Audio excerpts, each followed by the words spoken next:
Elena Vasquez sat across from the angry Zephyrian delegate and tried to keep her voice calm. The meeting room on New Geneva Station felt smaller each time she had to deal with these trade disputes. The same arguments, the same anger, the same refusal to listen. She had been doing this job for 15 years and it was getting worse. The mining rights belong to us. The Zephyrian hissed through his translator. His blue scales turned darker when he was angry. We found the asteroids first. The crystalline collective representative made a sound like breaking glass. Discovery means nothing. We have the technology to mine them safely. You would destroy everything. Elena looked at her notes. This was the 847th meeting about mining rights in the Vega sector. Each time, both sides expected humans to solve their problems. Each time, they ignored any solution she offered. We could share the mining operation, Elena suggested. Your people need the metals. The crystalline collective needs the energy crystals. The asteroids have both.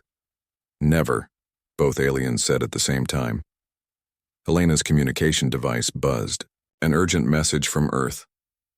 She read it quickly and felt her blood turn cold. 3 human colonies had been attacked. The hegemony had bombed them while their leaders were sitting in peace talks on Mars. She looked up at the 2 delegates who were still arguing. Meeting dismissed. We are not finished, the Zephyrian snapped. Yes, we are. Elena stood up. You can figure this out yourselves. She walked out of the room and called her assistant. Get me Admiral Chen on secure channel. 20. Minutes later, Admiral Sarah Chen's face appeared on Elena's screen. The Admiral looked tired. Her gray hair was pulled back tight and her uniform had coffee stains on it. How bad is it? Elena asked. Bad. The Kepler colony is gone. 30,000 people dead. New Brisbane is burning. Perth Station is holding. But barely.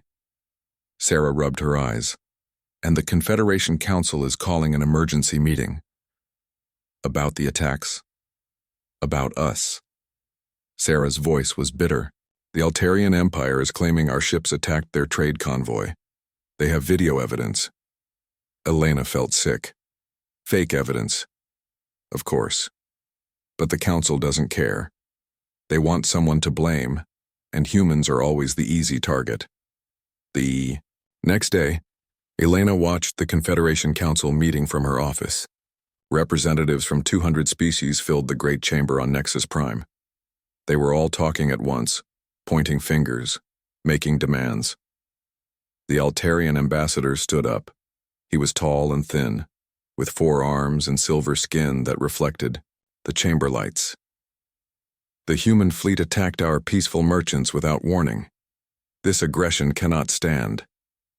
Elena wanted to scream. The Altarian Empire had been raiding human colonies for months. Everyone knew it. But the Council needed a scapegoat. The Zephyrian delegate from yesterday was there too. Humans pretend to be peacemakers, but they are warmongers. They refuse to solve simple problems and then attack innocent traders. Innocent? Elena muttered. The Zephyrians had been selling weapons to pirates for decades. The Council voted. Elena watched the numbers appear on her screen. 847 votes to suspend human diplomatic immunity. 23 votes against. 31 abstentions. Her door chimed. 3 security officers entered. 2 were Rigelian, 1 was from the Crystal Collective. They wore the blue uniforms of Confederation security. Ambassador Vasquez, the lead officer said, "You are under arrest for conspiracy against galactic peace." Elena's hand moved slowly to her desk drawer. Inside was a small human pistol. On what evidence? Your refusal to solve the Vega mining dispute led to increased tensions. This destabilized the region and allowed human military forces to stage a false flag operation. Elena almost laughed. They were arresting her for not forcing 2 stubborn species to share some rocks. That's insane. Please come with us peacefully. Elena's fingers closed around the pistol grip. 15 years of thankless work. 15 years of solving everyone else's problems. 15 years of being blamed when alien species refused to act like adults. She pulled out the gun and shot the overhead lights. In the darkness, She grabbed her emergency kit and ran for the maintenance shaft. Behind her, she heard shouting and the sound of energy weapons charging. The shaft led to the station's outer ring. Elena had memorized all the emergency routes years ago. She reached her hidden shuttle just as the station's alarms started blaring. She flew toward the jump point. Her communicator crackled. All human diplomatic personnel, this is Prime Minister Jackson. Immediate evacuation order. All missions are terminated. Repeat, all missions are terminated. Elena felt a strange sense of relief as she entered hyperspace. Behind her, New Geneva Station grew smaller and smaller. 3 days later, she sat in the Prime Minister's office on Earth. David Jackson was a big man with gray hair and kind eyes, but today his eyes were cold as winter. How many missions did we lose? Elena asked. All of them.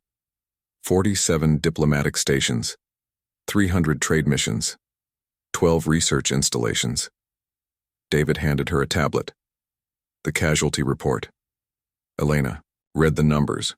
63 diplomats killed, 200 wounded, over 1,000 support staff missing or imprisoned. What about the peace treaties? Gone. The council voted to void all human negotiated agreements. Apparently we were exceeding our authority. David's voice was full of bitter anger. Elena set down the tablet. So what now? David walked to the window that looked out over Geneva, the real Geneva, not the space station copy. Now we give them what they want. Which is? A galaxy without human interference. David turned around. I'm addressing the Confederation Council in 1 hour. Want to watch? Elena nodded. She had to see this. They walked to the communication center. Banks of screens showed feeds from across the galaxy. Wars breaking out on a dozen worlds. Trade ships being attacked. Refugees fleeing their homes. Prime Minister Jackson sat down in front of the main camera. His face appeared on screens across the galaxy. To the members of the Galactic Confederation, he began. His voice was calm, but Elena could hear the steel underneath. For 300 years, humanity has served as mediators, peacekeepers, and problem solvers. We built the trade networks that feed your people. We negotiated the treaties that prevent your wars. We created the systems that let you live in peace. He paused. Yesterday, you decided you no longer need our help. You accused us of warmongering. You arrested our diplomats. You voided our agreements. Message received. Elena watched alien faces on the screens. Some looked worried. Others seemed pleased. Therefore, Jackson continued, humanity hereby withdraws from all diplomatic treaties, trade agreements, and peacekeeping operations. We are recalling all human personnel from non-human space. Our borders are now closed to non-human traffic. The worry on the alien faces was spreading. You wanted to handle your own affairs without human interference. Congratulations, you got your wish. Jackson leaned forward slightly. Don't call us. We'll call you. The transmission ended. Elena stared at the screens as chaos erupted across the galaxy. Delegates were shouting. Emergency sessions were being called. Military forces were mobilizing. Think they'll figure it out? She asked. David shrugged. Not our problem anymore. Outside the window, human ships were launching toward the outer colonies. They were bringing everyone home. For the first time, in 3 centuries, humanity was putting itself first. Elena wondered if the galaxy would survive. Then she decided she didn't care. Commander Marcus Torres watched the last transport ship leave Rigel Prime's orbit. His research station was empty now. The labs where human scientists had worked for 20 years were dark and silent. 6 months had passed since Earth recalled all its people. Marcus had been the station commander for 8 years. He knew every corridor, every system, every person who had worked here. Now he was alone, waiting for his own ship to finish loading the classified equipment. His communication system chimed. A local government official appeared on screen. The Rigelian looked desperate. His usually bright purple skin was pale with worry. Commander Torres, please reconsider. Our people need the research station, the medical supplies, the food distribution network. Talk to your own government, Marcus said calmly. They cannot handle it. We do not have the knowledge. Thus, systems are too complex, Marcus shrugged. Should have thought about that before you voted to kick us out. The Regellian's 4 eyes filled with tears. My children will starve without the food shipments you coordinate. I'm sorry for your children, but this isn't my decision. Marcus meant it. He did feel sorry for the kids, but orders were orders. He cut the transmission and walked to his office one last time. Through the window, he could see crowds of aliens gathering outside the station. They held signs begging humans to stay. Some were crying, too late for that. His ship, the Exodus, was a cargo vessel designed to look harmless. Like all human ships, it had hidden surprises. The aliens didn't know that every human research station was actually a fortress that could defend itself against entire fleets. They also didn't know that the food distribution network they were so worried about was more than just shipping. Human computers calculated exactly how much food each world needed when they needed it, and where to get it. Without that network, billions would starve. Not his problem anymore. Marcus sealed the station's main computer and activated the deletion protocols. All the data that kept this system running smoothly would be gone in an hour. The aliens could keep the empty buildings if they wanted. On Earth, Dr. Jennifer Walsh sat in her lab and tried not to think about the messages flooding her communication system. Desperate pleas from doctors across the galaxy, begging for help, with diseases that were spreading without human medical aid. The Talon Plague was killing millions in the Outer Rim. Jennifer had created the cure 3 years ago. It was simple to make if you knew how, but the formula was now classified as Earth-only information. She could save those people with a single data transmission. Instead, she deleted another desperate message from a hospital on Vega 7.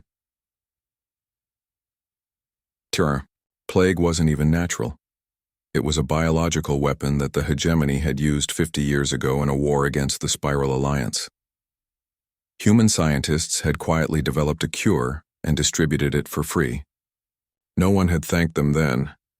Now the same disease was back and the galaxy expected humans to solve it again. For free, while calling them warmongers. Jennifer's assistant knocked on her door. "Doctor, the president of the medical council is on line 1. He's calling about the Talon Plague. Tell him to call his own doctors. He says they don't know how to." "Not my problem." Jennifer turned back to her computer. She was working on a new project now. A vaccine that would protect humans from every known alien biological weapon. If the galaxy wanted to play with diseases, humans would be ready. On the screens that monitored galactic news, the reports were getting worse every day. The Cascade Wars had started in the former Harmony states. 17 different factions were fighting over who would rule the peaceful Federation. The Harmony states had been the galaxy's success story, a perfect example of different species living together in peace. They had given up their individual militaries and relied on human peacekeepers to settle disputes. Without human mediators, old grievances had surfaced quickly. The bird-like aviarians claimed the fish people had stolen their ancestral nesting grounds. The crystalline beings said both groups were polluting the sacred mineral worlds. Everyone had grabbed weapons and started shooting. In 3 weeks, a 1,000-year-old civilization had collapsed into chaos. Admiral Sarah Chen watched the reports from her command center deep inside Earth's moon. The hegemony was mobilizing its fleets. Intelligence suggested they were planning to invade former human territory, thinking the colonies would be defenseless. Sarah almost hoped they would try it. The galaxy was about to learn something about humans that 3 centuries of peaceful cooperation had hidden. Human colonies were never defenseless. They were restrained. Every human world had defensive systems that could sterilize entire solar systems. Every civilian ship carried enough firepower to level cities. Every research station was built like a fortress and crewed by soldiers pretending to be scientists. For 300 years, humans had held back their true nature. They had played the role of helpful neighbors and peaceful mediators. They had let other species think humans were soft and weak. That was about to change. The first test came when a hegemony battle group approached the human colony of New Texas. The colony had 50,000 civilians and 1 lightly armed patrol ship. The hegemony admiral sent a surrender demand. The human response was 4 words: "Come and take it." The battle lasted 6 minutes. When it was over, the entire hegemony, Fleet was debris. The human patrol ship hadn't even been scratched. The recording of the battle spread across the galaxy within hours. Suddenly, everyone was asking the same questions. How had one human ship destroyed 12 enemy cruisers? What other weapons were humans hiding? How powerful were they really? Back on Rigel Prime, the food riots had started. The local government's attempt to manage food distribution had failed completely. They didn't understand the complex calculations that determined which worlds grew what crops, which ships carried what cargo, and when everything needed to arrive. The Intersystem Banking Consortium had collapsed the week before. 90% of galactic trade had been financed through human banks. Without them, no one could buy or sell anything across system borders. 3 minor wars had erupted as species settled old arguments that human diplomats had kept buried for decades. The Zephyrians and Crystal Collective were fighting over those mining rights again, but now with weapons instead of words. The communication networks that connected the galaxy were failing too. Human technicians had maintained the quantum relay stations that made faster-than-light communication possible. Without regular updates and repairs, the networks were breaking down. Commander Torres received one last message as his ship left Rigel Prime forever. It was from the purple-skinned official who had begged him to stay. "Please," the message said. "Our children are dying. The food ships stopped coming. The medicine ran out. The power grid is failing. We cannot fix the systems you left behind. They are too complex. We need help." Torres deleted the message without reading it all the way through. He had warned them this would happen. Everyone had warned them. The galaxy had voted to reject human help. Now they had to live with the consequences. As the Exodus jumped to hyperspace, Marcus looked back at Rigel Prime one last time. The planet's lights were already going out. Cities were going dark as power systems failed. Ships sat stranded in orbit because no one knew how to operate the traffic control systems. In 6 months, a thriving system had become a disaster zone. Marcus felt a little sad about it. He had liked the Rigelians. They were good people mostly. But they had made their choice. The galaxy had decided it didn't need human babysitters anymore. Time to see how that worked out for them. Captain Lisa Rodriguez stood on the bridge of the patrol ship Tenacity and watched a massive refugee fleet approach the Sol defense perimeter. Thousands of ships filled her view screen. Most were damaged. Some were barely holding together. 2 years had passed since humanity withdrew from galactic affairs. The refugees were survivors from the Cascade Wars, 7 civilizations that had torn themselves apart after human peacekeepers left. "Sir," her communications officer said, "the lead ship is requesting permission to enter human space. They're asking for asylum." Lisa shook her head. "Orders are clear. No non-human ships pass the perimeter. They have children aboard. Medical. Emergencies. Some of the ships are leaking atmosphere. Not our problem." Lisa felt bad about it, but orders were orders. Earth's borders had been closed for 2 years. Every refugee fleet that approached got the same answer: go somewhere else. The problem was, there was nowhere else to go. Half the galaxy was at war.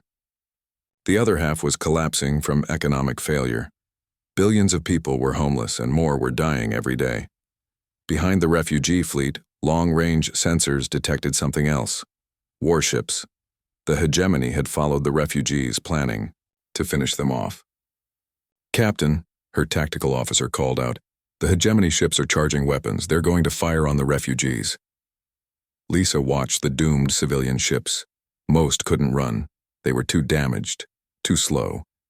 In a few minutes, thousands of families would die. "Sir, should we intervene?" "Negative, we hold position." Lisa hated herself for it, but Earth's new policy was strict. Humans would not get involved in alien conflicts, not even to save innocent lives. The hegemony opened fire. Lisa watched refugee ships explode one by one. When it was over, the hegemony fleet turned toward human space.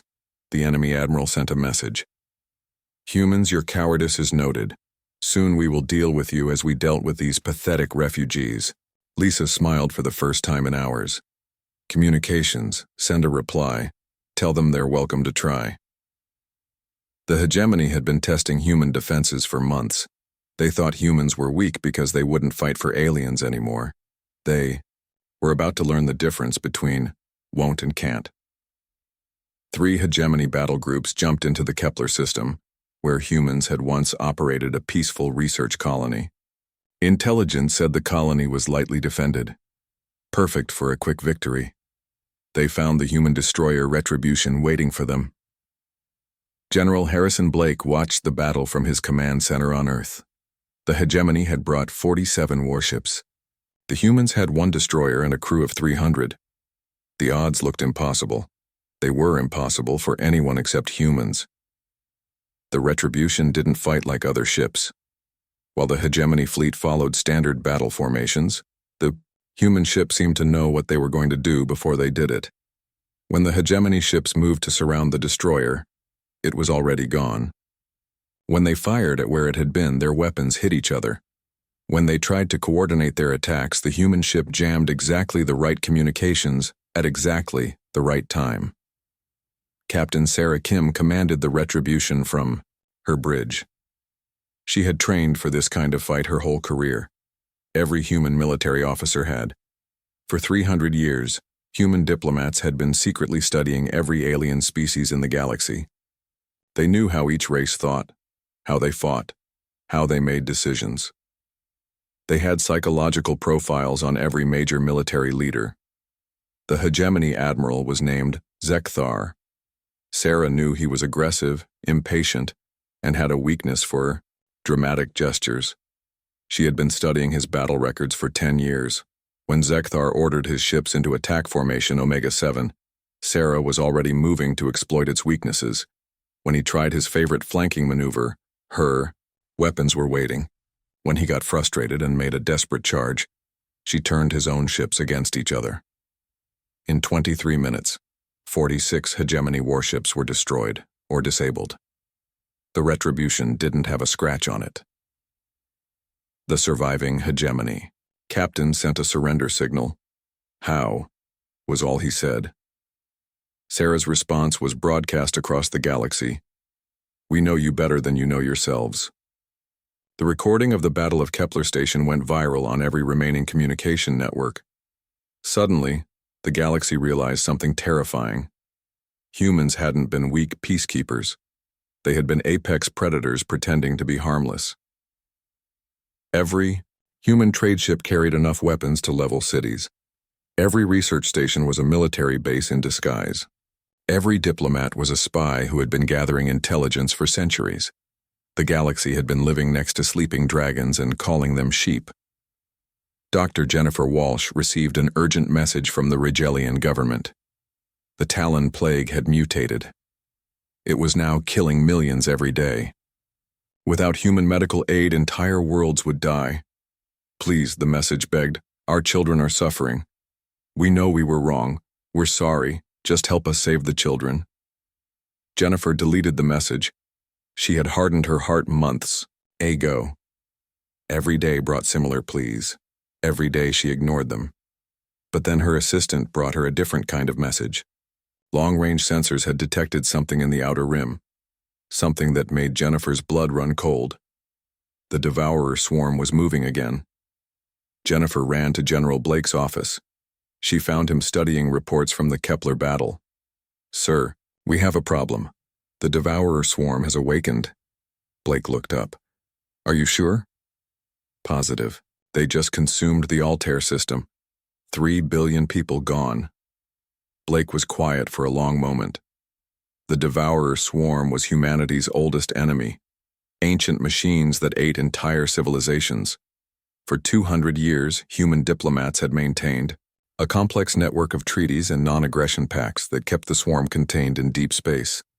But those treaties had died with human diplomacy. The swarm was free to hunt again. "How long do we have?" Blake asked. "At their current speed, they'll reach the core worlds in 6 months. Earth in 18 months. Blake nodded grimly. "And the aliens?" "They don't even know the swarm exists. We never told them. It was classified." The irony was perfect. For centuries, humans had secretly protected the galaxy from its greatest threat. Now that protection was gone and the galaxy was about to face extinction, On Nexus Prime, what was left of the Confederation Council met in emergency session. Half the member species had gone extinct or collapsed into civil war. The rest were desperately trying to hold their civilizations together. The Zephyrian delegate stood up to speak. His scales were gray with stress. "We must contact Earth. We need their help." The Crystalline Collective representative made a sound like breaking glass. "They will not help us. We rejected them. We called them warmongers." "Then we are doomed," said the representative from what was left of the Harmony States. Outside the council chambers, riots had broken out. Billions of refugees from collapsed civilizations were demanding food, shelter, and safety. No one could provide any of it. The galaxy's communication networks were failing completely. Without human technicians to maintain them, faster-than-light communication was becoming impossible. Entire sectors were being cut off from each other. Trade had collapsed. The banking systems were gone.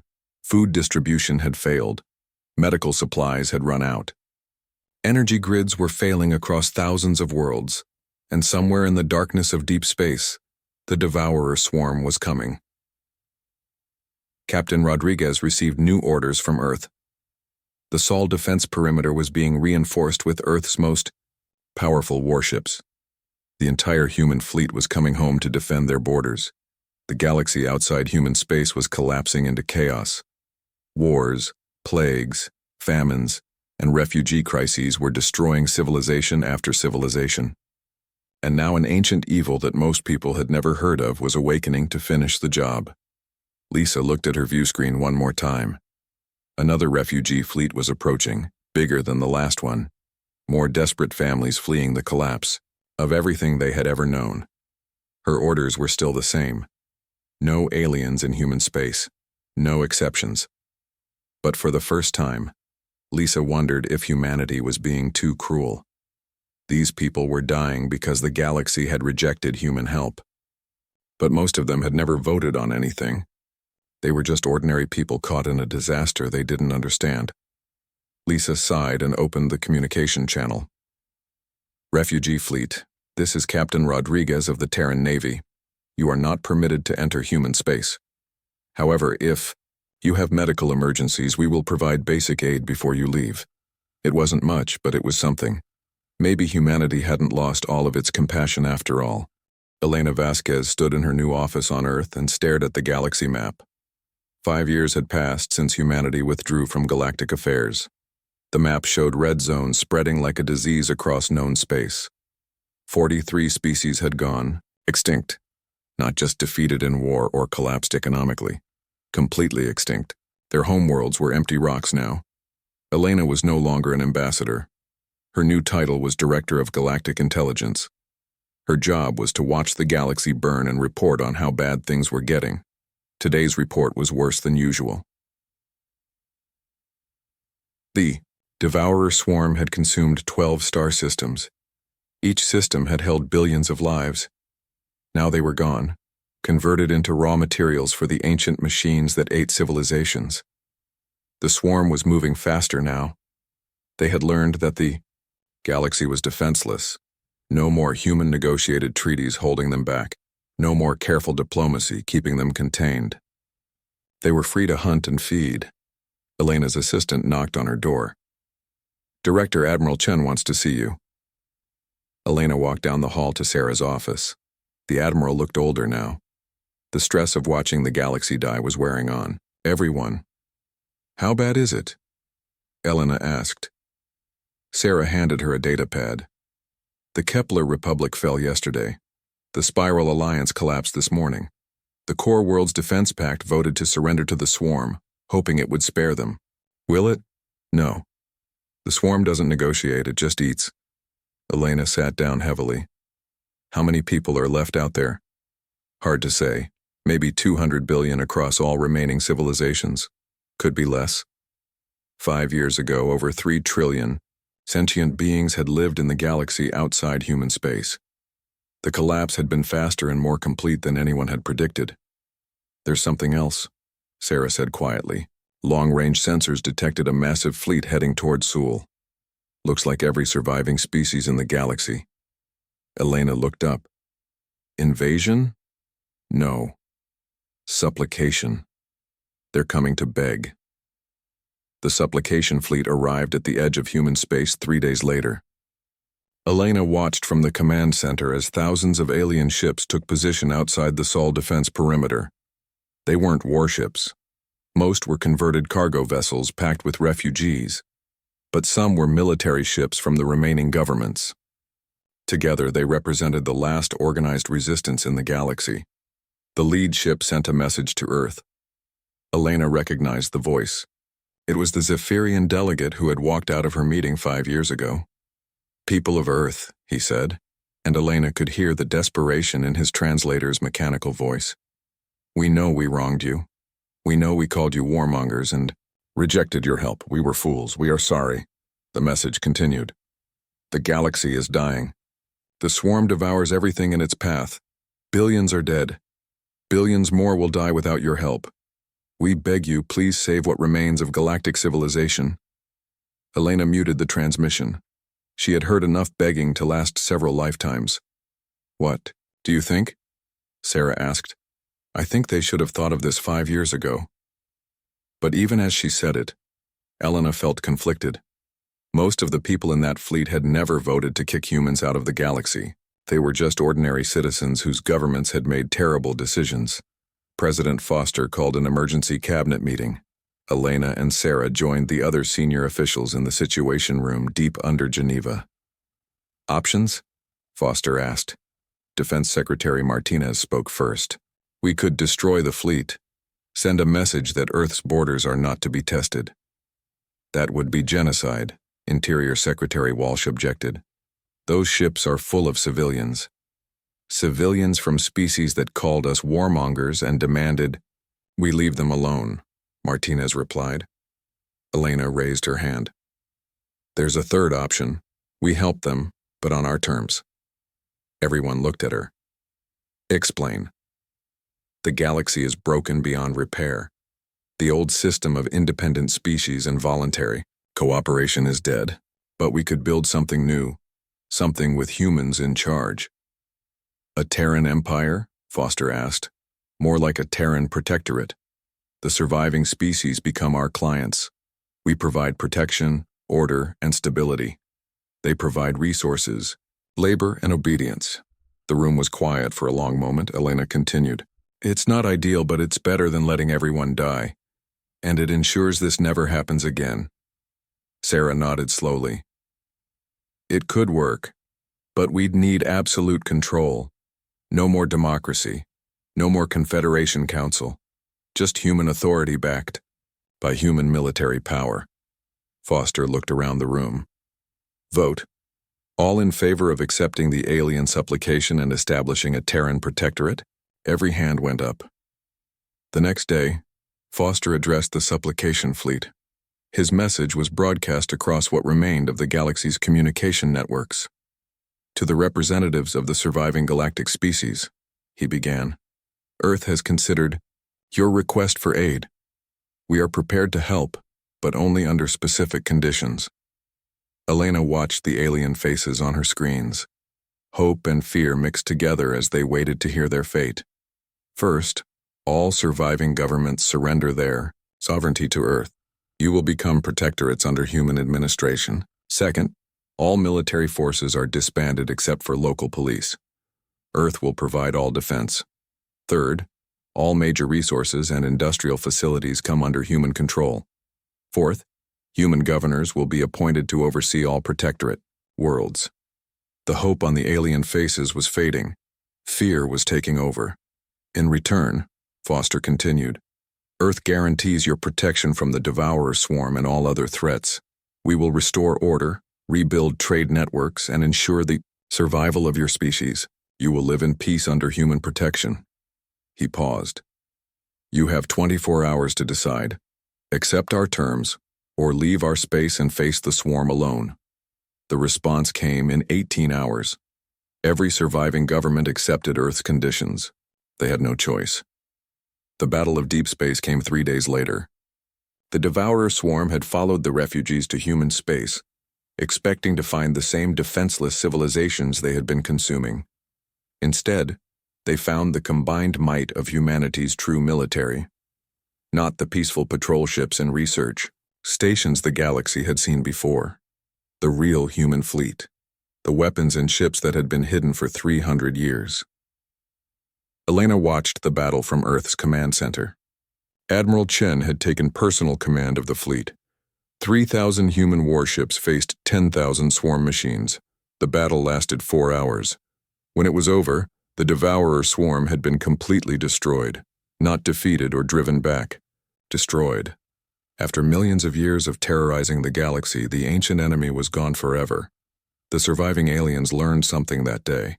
The Devourer swarm had been humanity's greatest enemy long before they ever joined the galaxy. Humans had spent centuries preparing for this fight. Every ship, every weapon, every strategy had been designed with the swarm in mind. The galaxy had never been in danger as long as humans were watching. But when the aliens rejected human protection, they had doomed themselves to face an enemy they couldn't understand or defeat. Now it was too late for independence. The galaxy belonged to humanity. Elena received a message from the former Zephyrian delegate. He was asking about mining rights on his homeworld, the same mining rights he had fought about 5 years ago.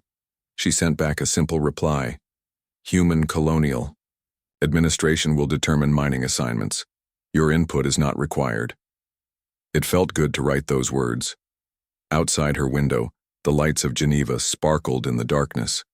In orbit above, construction ships were building the new capital, station that would govern the Terran Protectorate. In a few years, representatives from every surviving species would come here to receive their orders from human administrators. The age of galactic democracy was over. The age of human rule had begun. Elena wondered if this had always been inevitable. Maybe humans were just too good at solving problems, too efficient at managing complex systems, too powerful to remain equal partners with other species. Maybe the galaxy had needed to learn the hard way that some civilizations were meant to lead and others were meant to follow. She looked at her map one more time. The red zones were shrinking as human fleets restored order to chaos. Soon the entire galaxy would be green again, safe, stable, and under human control. It wasn't the future anyone had planned for, but it was better than extinction. And deep down, Elena had to admit something she would never say out loud. It felt right. Humans were good at being in charge. Maybe it was time they stopped pretending otherwise. President Amanda Foster walked through the rebuilt Confederation Council chambers on New Nexus Station. 7 years had passed since humanity withdrew from galactic affairs. Now she was back, but everything had changed. The great chamber where alien delegates had once argued and voted was quiet now. The seats were still there, but they would never be used for democracy again. Today, they would host the signing ceremony that would make humanity's control of the galaxy official and permanent. Amanda wore a simple black suit instead of the elaborate robes that previous Confederation leaders had preferred. She didn't need fancy clothes to project authority. Everyone in the galaxy already knew who was in charge. Elena Vasquez, now Galactic Administrator, stood beside her. Elena's job was to manage the day-to-day business of running a galaxy. It was harder work than most people realized. How many signed the final accords? Amanda asked. All of them, Elena replied. 127 surviving species. Every government, every colony, every independent settlement. The Terran Protectorate is official. Amanda nodded. It had taken 2 years of careful negotiation to work out the details. Not negotiation between equals, of course, humanity dictated the terms. But they had tried to be fair about it. The surviving alien species would keep their cultures, their religions, and their local governments. But all major decisions would be made by human administrators. All military forces would be human. All interstellar trade would be controlled by human corporations. In exchange, the aliens got something they had never been able to achieve on their own: peace, stability, and security. Any resistance movements left? Amanda asked. A few small groups. On the outer rim, nothing serious. Most people are too busy rebuilding to cause trouble. That was true. The galaxy was healing faster than anyone had expected. Human engineers had restored the trade networks. Human doctors had ended the plagues. Human administrators had organized food distribution to the refugee camps. For the first time in 7 years, people weren't dying from war, disease, or starvation. It was amazing what humans could accomplish when they didn't have to ask permission from 200 different governments. The ceremony began an hour later. Representatives from every protectorate world gathered in the chamber. They looked nervous, which was understandable. This was the moment they officially gave up any pretense of independence. Amanda took the podium and looked out at the assembled delegates. Cypherians with their blue scales, crystalline beings that sparkled in the light, Krigelians with their purple skin and 4 eyes, the survivors of 100 different civilizations. 7 years ago, she began, this galaxy was dying. Wars raged across 1,000 systems. Billions died from plague and starvation. Ancient enemies awakened to devour entire civilizations. The dream of galactic cooperation had become a nightmare of chaos and destruction. The alien delegates shifted uncomfortably. They remembered those dark years. Today we gather to sign a new charter, not as independent equals, but as protectorates, under human guidance. Some of you may see this as the end of your freedom. I see it as the beginning of your survival. Amanda gestured to the screens around the chamber that showed peaceful scenes from across the galaxy. Children playing in rebuilt cities. Cargo ships traveling safely through space. Scientists working together on new discoveries. The Terran Protectorate has brought you something your old governments never could. Lasting peace. No more wars between species. No more economic collapse. No more fear of ancient enemies awakening in the dark. She paused to let that sink in. In exchange, we ask for your loyalty and obedience. Follow human law, accept human leadership, and you will prosper under our protection.